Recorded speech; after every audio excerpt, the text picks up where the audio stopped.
Hi guys, nasad ta sa atong talongan. Ubanay ko ninyo mag-abono ta, ha?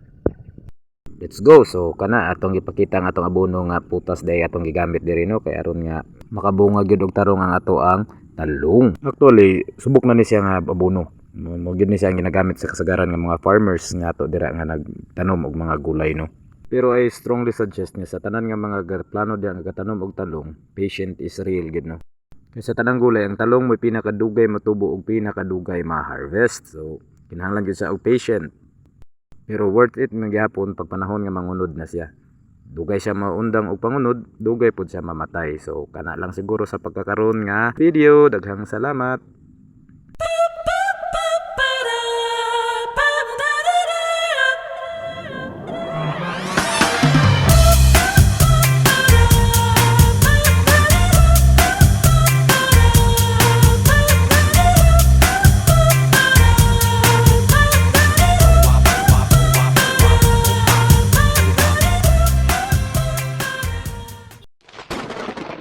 For more videos like this, just click the follow button on your screen. Thank you.